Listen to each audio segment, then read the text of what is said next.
So I wanted to give my first initial reactions to the midterms and um, to I think where the Democratic Party and more in particular where the left goes from here.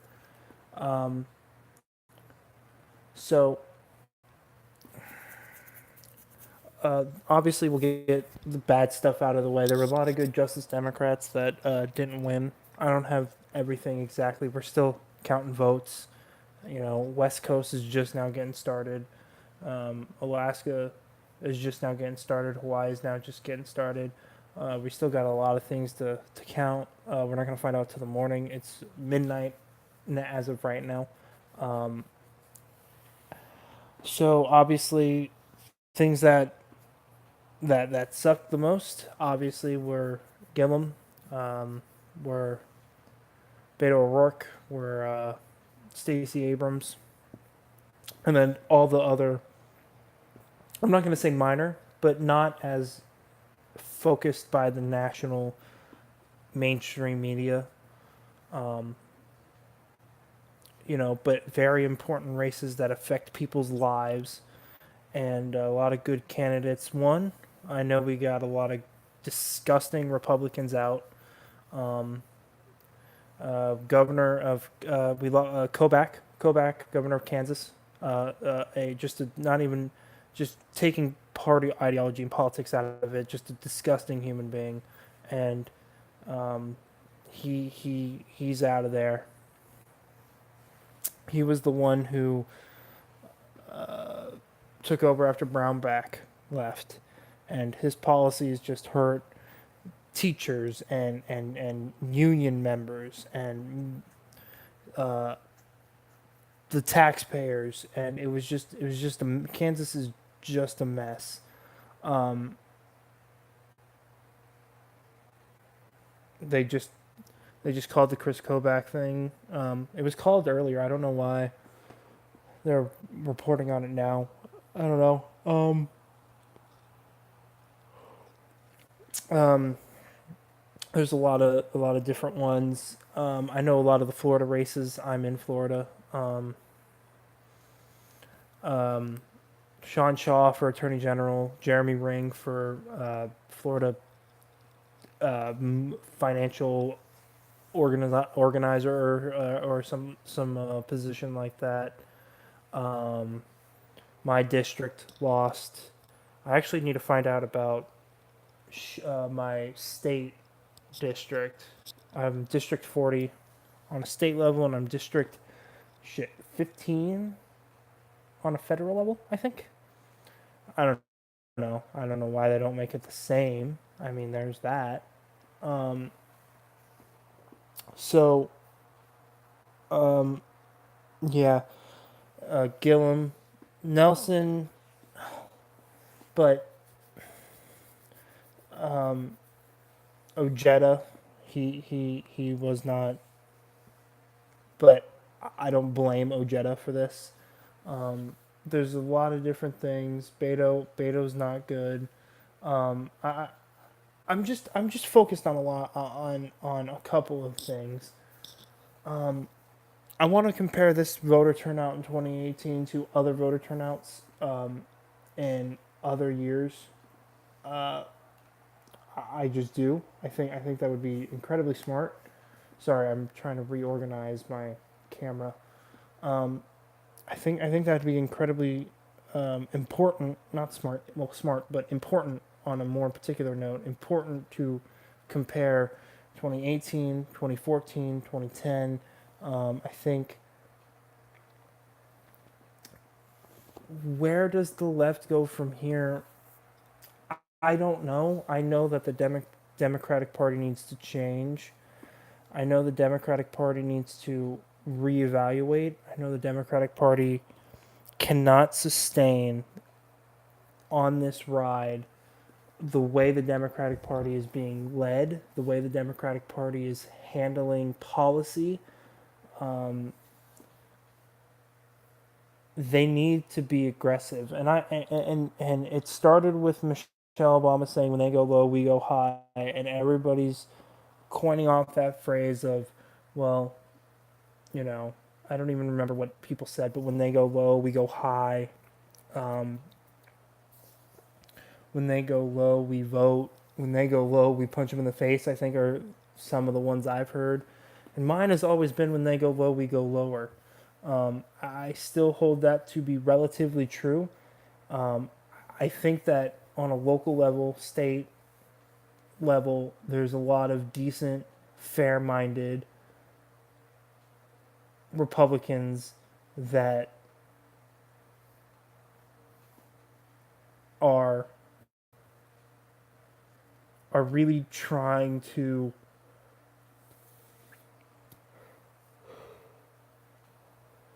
they believe what they believe. They're not trying to make anybody's lives difficult or harder. They truly believe that the policies they would enact would help people. And I disagree with those policies, but I'm not going to disagree with the person.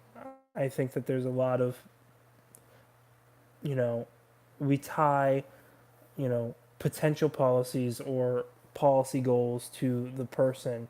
And I think that, relatively speaking, over the last, I'll start with 2015 in the election of 2016 to now, relatively speaking, there's a lot of decent people on a on every level of government that are proposing bad ideas. There are exceptions to the rules.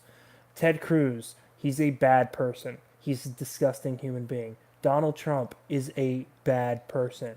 Okay, all their policies are bad, but they are also not eth- ethically consistent. They have no principles. They have no morals. These people are barely considered humans. Okay, Donald Trump is not a good person. Ted Cruz is not a good person. Um,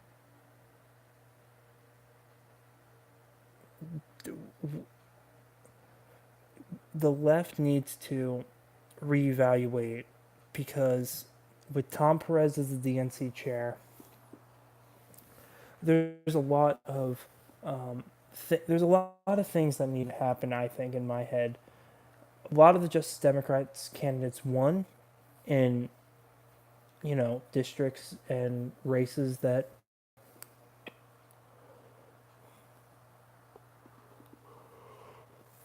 just 2 years earlier Donald Trump won by 10, 15, 20, 30, 40 points. I think there's a lot to say about that. Politically speaking, it's very interesting. You look at the House, the map of the House of Representatives. You look at um,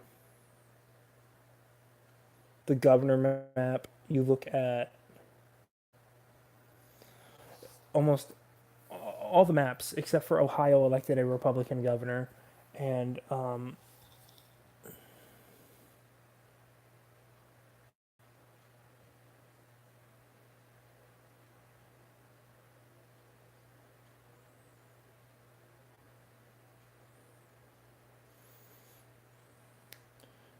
if you look at the Senate and you look at the governor, not so much the House, but but I'm looking at the House right now.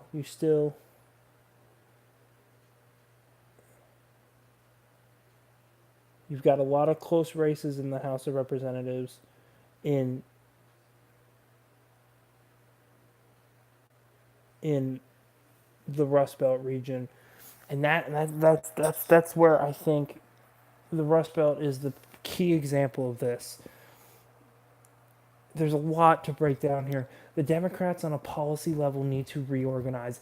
If all Democrats went on, hey, Medicare for all, free college, ending the wars, overturning Citizens United, not taking corporate PAC money, ending the drug war, a new deal, um, renewable energy. There's no way that people don't look at that and go, yeah, I'm going to vote for that guy. Like, it's amazing how people in Texas looked at the options, looked at the character of these people, and said, yeah, Ted Cruz is fine. Ted Cruz would do. Like, Ted Cruz smeared Beto O'Rourke And it wasn't even a good smear. He said Beto would ban barbecue. Ted Cruz is a damn idiot. Ted Cruz can't rub two brain cells together. He's gonna ban barbecue. That's what you're gonna. And then he goes for all the platitudes and cliches of, oh, we're gonna defend liberty, man. We're gonna defend liberty. We're gonna defend the Constitution, man. Man, they don't like the Constitution, man. Man, I'm Ted Cruz, vote for me, man. I have a very punchable face, scientifically proven, man. Like that I expect that, right? Like this is a point that I've heard a lot of people make. Michael Brooks on the Majority Report. They're already going to call you communist. They're already going to call you Maoist. They're already going to call you Leninist. They're already going to call you socialist. You might as well just push for center left ideas of a single payer healthcare system, ending the wars, unions, a new deal, net neutrality, right? Banning offshore oil drilling, a ban on lobbying after coming out of, after leaving the government official government place, a place in government, right? These are things that the left consistently, at least some prominent figure on the left, consistently argues for this point. I happen to believe that all these points are consistently argued by Bernie Sanders, right? He's the one who got me interested in the 2016 election because of his position on Citizens United. He was the only candidate that went after Citizens United. So who knows? Who knows what's to happen, right? I mean, the Democrats need to refocus their policy efforts.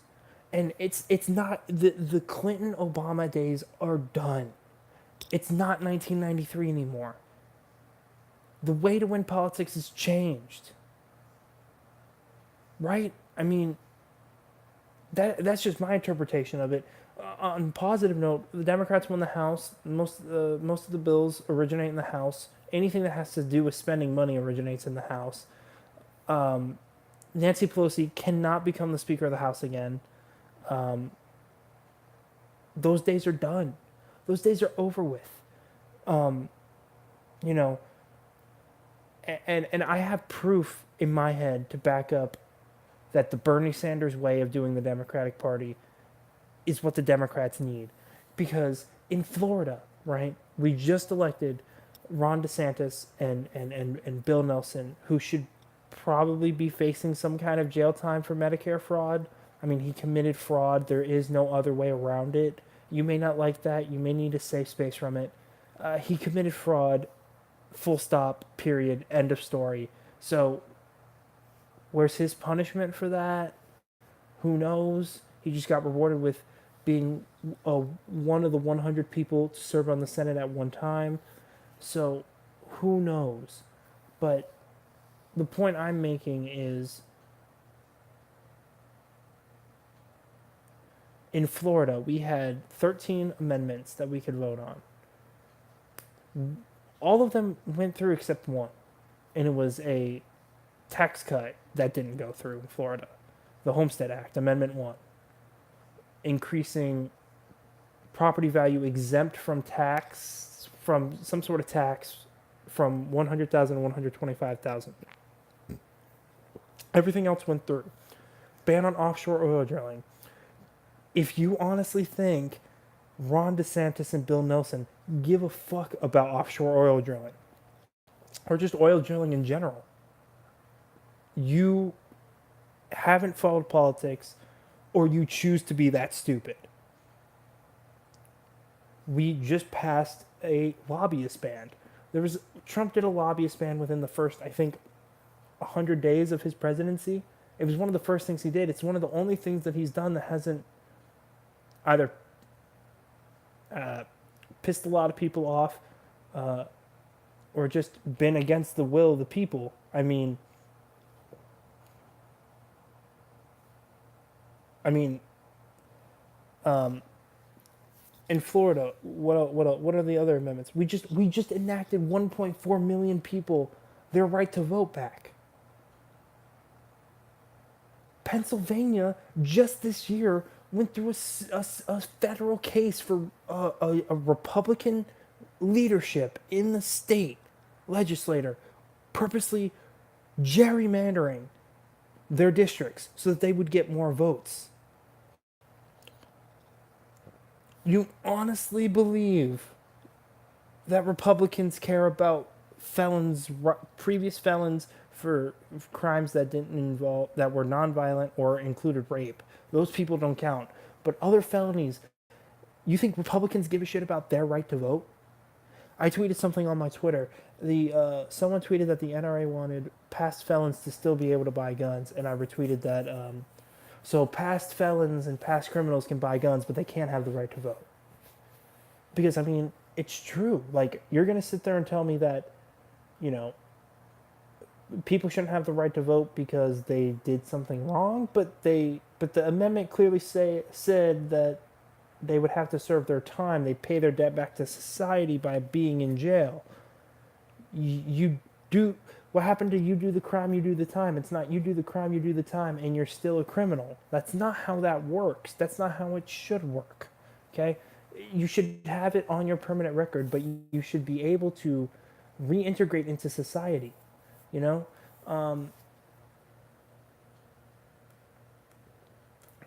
I mean, you go through Michigan. Michigan just did a ton of amendments of legalizing pot. There's a bunch of Medicaid expansions all across the country on amendments. Those are going to get passed.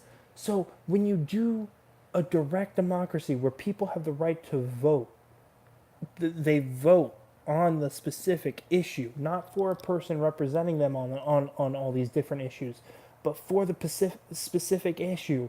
I would argue 8 times out of 10, on almost everything, except for maybe abortion, the death penalty, and some form of immigration, but almost on every social issue, gay marriage. I mean, federally, I don't know what you could do with abortion, so abortion would still be, because on a federal level it doesn't really matter. It's legal on a federal level, so that's maybe not the best example. But gay marriage, marijuana, those guns, those kind of social issues, plus more healthcare issues of expansion of Medicare and Medicaid, Social Security. Like, when people have a way to direct vote on these things, they almost 8 times, 7 times out of 10 lean to the left on these things. I mean, Donald Trump is notorious. He's famous for saying that I am the only one of the Republican candidates who will not cut your Social Security or your Medicare or your Medicaid. He called out Mike Huckabee on Twitter for it in a famous exchange during the campaign trail, all those years ago. And now his budget calls for cuts in, you guessed it, Social Security, Medicare, and Medicaid. Paul Ryan said, Mitch McConnell said, with the tax cuts through, we're going to look at spending, and the first thing that's going to go is entitlement programs. Like, because fucking health insurance is an entitlement. You lazy sack of shit. You shouldn't be entitled to health insurance. You're not entitled. You're barely entitled to the wage you make. We have Republicans, elected Republicans on almost every level, discussing whether or not the minimum wage should be lowered when productivity's through the roof, inflation's through the roof. And we're seriously having a conversation about whether or not the minimum wage should be lowered. Are you fucking kidding me? Are you, like, you can make that, the stock market's through the roof and the unemployment rate is at an all-time low. And guess what was there throughout Obama's economic recovery and Trump's continued success of not fucking the economy up yet? The minimum wage has been there for that. The minimum wage has been around since the 1950s and 60s, when most economists agree that that was America's strongest time period, and everybody moved up a class, and it was income inequality was not as drastic as it is now, and you could actually work a minimum wage job and pay for college, pay for yourself, your wife, and your kids, put food on the table, still have some extra money left over, and retire with a good, decent retirement plan. I mean, Most economists agree on that. Meanwhile, prices keep going up, inflation keeps going up, wages are relatively stagnant. You can pick the last, if you can make the argument that if you look at exactly the last 27 days, 13 hours, 60 42 minutes and 36 seconds, that wages actually have gone up about 2%. You can make that argument, but on a bigger scale, on a macro scale, relatively speaking, wages have been stagnant since the 70s. There may have been an uptick, but an uptick is an uptick. I'll give you that, but an uptick is not what we need. We need more than that. We can do better than that. So I think that the Democratic Party needs to refocus, and we cannot afford. We got lucky with getting, some pretty notable Republicans out. Kobach is the first one that comes to mind. There were others. There were others out there on more local levels, that lost, and we regained the House, and that's fine. That's all well and good. But until Democrats can go up there and say, "Hey, listen, Medicare for all, end the wars, end the drug deal, New Deal." I mean, these things are things that help people, right? I mean, we're not going to cut Social Security. We're not going to cut Medicare. We're not going to cut Medicaid. Those are the three most popular programs in America. The three most popular programs in America. And it's amazing that, you know, Gillum had the support that he had, and then HRC came, and DWS came, Hillary Clinton and Debbie Wasserman Schultz came, and he lost by 1 percentage point. Now, there's also a lot of things in there. Florida's mostly a red state. It's a purple state, but it most of the time leads red. DeSantis, being a decent campaigner while also firing up his base with racist dog whistles. I don't believe DeSantis is a racist, but Andrew Gillum said it best. I don't know if DeSantis is a racist, but the racists seem to think he's racist. So, what's that to say? I mean, it's dog whistle politics. You don't you there it I've never heard a phrase monkey this up. I have been around 20 years in Florida. I born and raised in Florida. Never in my life have I ever heard the phrase don't monkey this up.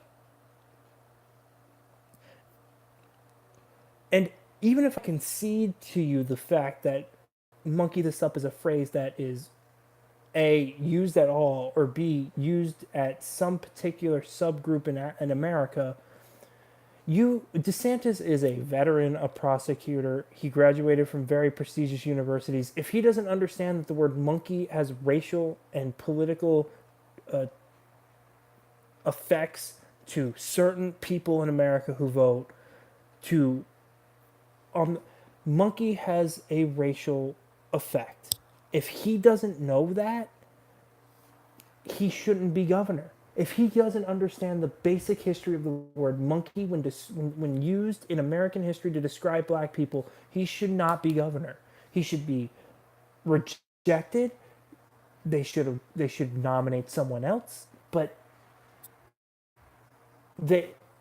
everybody chooses to pass it off as, well, maybe he, it's a saying that was used at one point, and maybe he didn't mean it like that, and he's Cuban, so he can't hate black people, like, or he's not Cuban, but he's Hispanic, so he's obviously not a white supremacist. So, but like, what the fuck does that matter if he's not smart enough to understand the term monkey anything up, or the word, just the term monkey when used against the black person the day after they both won their primaries? Like, are you fucking kidding me? There's no coincidences in politics. There is none. There is no coincidences in politics. So, and that's not me saying that. That's Rush Limbaugh saying that. That's a prominent figurehead of the modern day conservative movement saying there is no coincidences in politics. But that just happened to be a coincidence. Who knows? Who knows? There's a lot to be taken away from this. A lot of the House seats went Republican in the Rust Belt state, but Pennsylvania had redistricting and gerrymandering, and so take Pennsylvania out of that. I mean, Ohio's a relatively red state, anyways. Um, Michigan picked up some pretty good seats. I know that there this. I know Michigan had, forgetting her name, but it's the first Muslim American to enter the House of Representatives. And there were two actually, and I don't remember where the second one's from. Again, it's been a long night. I've been watching so many different things, trying to get different perspectives on a lot of these things. Um, Listen, tomorrow January 20th, 2019 is the day we wake up and Nancy Pelosi is this majority leader in the House. Mitch McConnell's majority leader in the Senate. Trump's legislative agenda has a monkey wrench thrown into it. I don't know exactly what it can do, but I mean, they picked up more seats in the Senate, so they can still do their ridiculous amount of young conservative white male judges getting appointed to the empty seats that they purposely left open under the Obama administration. I mean, Mitch McConnell seems to have this whole political thing, this whole political game locked down, on lockdown. I mean, it's amazing what this man has been able to do politically. I mean, Trump wins. They get together. They appoint young, conservative white judges to judge for lifetime appointment. Even though most studies show that white America is decreasing, and by a certain amount of time, 20, 25, 30 years from now, white people will not be a majority of people in America. But yet, these judges will all be white people. Uh, Deciding issues and problems facing a non-white majority country anymore. Um, he purposely left a seat open. Democrats didn't fight him on it. They chose not to because who cares? At least that's what they think. Um, he left the seat open, got an easy Supreme Court seat. Decided to he got another one as well. I mean, and Ruth Bader Ginsburg, God bless, but she is older, and I mean, Trump has the ability to get another Supreme Court justice seat in the next 2 years. I mean, on a more positive note, a lot of uncorrupted Justice Democrats who decided to not take corporate PAC money won. AOC won. Ro Khanna is still in the House of Representatives. The Progressive Caucus in the House of Representatives grew by, I think, 3 or 4. A lot of governorships went back to the Democrats. The Democrats obviously won back the House. Um, Now we're just waiting for voter turnout, seeing if the candidates that were put up uh, were decided to, if the candidates that were put up for this election cycle boosted voter turnout, if voter turnout just boosted in general. Those are the numbers we're waiting to see right now. But we have to talk about the Senate as well. This is the part that infuriates me the most. I think Joe Donnelly was the first one to go. Bill Nelson and Heidi Heitkamp, within I think the last hour and a half, both went. I think the Democrat from Arizona is about to lose. I don't know about the Democrat from Nevada, but I mean, we lost 4 Democratic senators. I mean, they're going to pick up 3, 4, 5 seats in the Senate, and it's because you notice individual amendments and ballot initiatives. Most of the time, they lean to the left. The left always talking about climate change. Majority of Floridians who voted for DeSantis and Gillum somehow believe that they're going to fight climate change and stop, or voted for DeSantis and Rick Scott. Somehow believe that they're going to be the ones who are going to be the pioneers against climate change, even though that's obviously not true. They vote. They're obviously Rick Scott is known for not having, not restoring voter rights to people for years, on purpose. We just passed the lobbyist ban. I mean, the corruption, man. Democrats hit on corruption. Citizens United. You can throw in global warming in there. You can throw in gerrymandering, Medicare for all. Democrats would have nothing but themselves at that point to lose. I mean, you get a good, authentic speaker with good charisma who does not open a super PAC or a corporate PAC talking about these issues. An infrastructure bill that's an actual infrastructure bill, not a giveaway to Goldman Sachs to privatize infrastructure. I mean, talk about education. These are issues that affect, everyday Americans. I mean, I just don't understand how the Democrats still have not learned their lesson from 2016. I mean, how many more times does this have to happen? Luckily, I believe voter turnout was higher than most midterms, so it saved us in the House. It saved us in seats that otherwise would have not been saved. I mean, the Democrats have got to realign. They've got to reevaluate. Obviously, I'll do more of these videos as the numbers keep pouring in, as as we find out who wins, who loses, and obviously the political backlash for the next 2 months to see what happens legislatively. I mean, who knows at this point?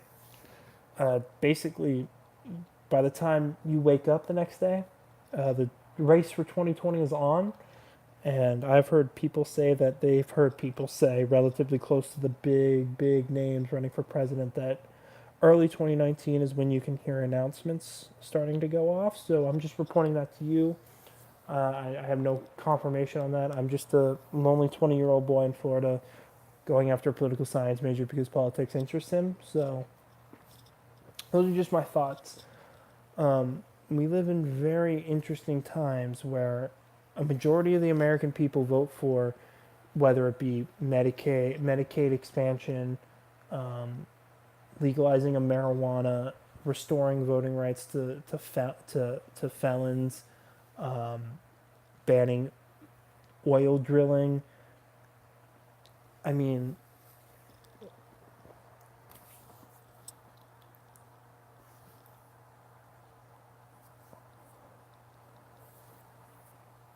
but yet those same people vote for DeSantis and Rick Scott. I mean, we'll see what happens. We'll see what happens. But my prediction of the Democrats taking the House, Republicans keeping the Senate, and came true. Just like to throw that out there. So it's been a long night. I hope everyone is feeling good, feeling okay about these midterms. It's confusing. There's a lot to be excited about. There's a lot to be upset about. There's a lot of thinking that needs to go on within the left wing of the left wing party in the United States. They've got to reevaluate, man. Anyways, as you can tell, I'm tired, guys. So, keep in solidarity. We're always in this together. One final point: we need to keep talking to people. We need people on our side. We cannot always rely on politicians to successfully get us where we need to be. I think the more grassroots, the better. No corporate PACs talking about corruption, Citizens United, Medicare for all, ending the wars, infrastructure, education. I think those are the things that'll do. Global warming, climate change, and the environment. I think these are the winning issues that'll get us. Just being a party of anti-Trump is not good enough. And my example of that is all the ballot measures and amendments that were passed, overwhelmingly that a majority of left-wingers would actually support. And also the amount of buzz Andrew Gillum got and AOC got while they were pushing these things. And then the establishment came in and started doing these things with them. Thankfully, AOC won pretty significantly, but in Florida, I think HRC and Debbie Wasserman Schultz had to have hurt both Gillum and Nelson, and Nelson was just not a good candidate to begin with. Nelson could not energize the base. And speaking of the base, my final point here that I think sums up everything pretty well is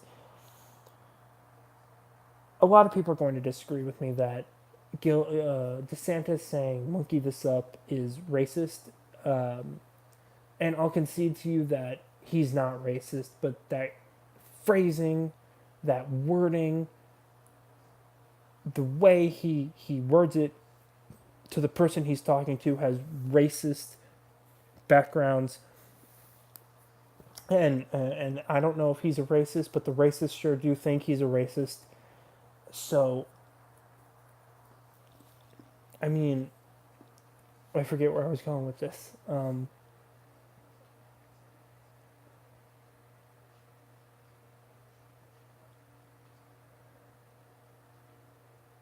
The, so the amendments, even though they voted against their interest when it came to when you put a label of Democrat or Republican on it, I think the thing to take away from this is Republicans ran to their base in saying, in hyping up this caravan and monkey this up for the Gillum thing, and the horrible voter suppression in Georgia. They ran to their base, and Democrats ran away from their base. I think I saw that on Twitter a few times. That seems to be the consensus that I'm coming to. Democrats still don't know how to energize their base. Andrew Gillum started energizing the base, and then Hillary Clinton came out, and that had to deter a couple of hundreds of people that would have hopefully would have made a difference. I think. So who knows? I mean, these are just my thoughts. We'll have more as the exit polling and other previous voter turnout in off-year elections, how that stacks up. But as of right now, I think my honest take, uh, it's a mix. It's confusing. It's not a positive, but it's not a negative. There are things to look at this and go, that's good. There are things to go, we could have done better. There are things to go, that sucks. So it's 50-50 at best, I think. It's not a negative, it's not a positive. But who knows? No one really knows. We're all gonna go to sleep, we're all gonna wake up, we're all gonna go to work, we're all gonna go to school. Life's gonna go on, nothing's really gonna change. I think that would have happened if most of these people got into office. If Andrew Gillum got into office, nothing was really going to change. DeSantis got into office, nothing is really going to change. I mean, who knows at this point? But we just got to wait and see and just stick here at the Political Jargon channel. I do videos when I can on very important issues. I do long live streams when I discuss news stories, and I hope that I can get people to subscribe and we can have this dialogue and conversation because I think it needs to be had. So happy midterms, guys. Hope everyone's doing well. Keep in solidarity. Peace out, guys. Hope everything's doing good and we'll be fine. The left will be fine. I have good signs for 2020, right? I mean, that's all we can do. So, solidarity, guys.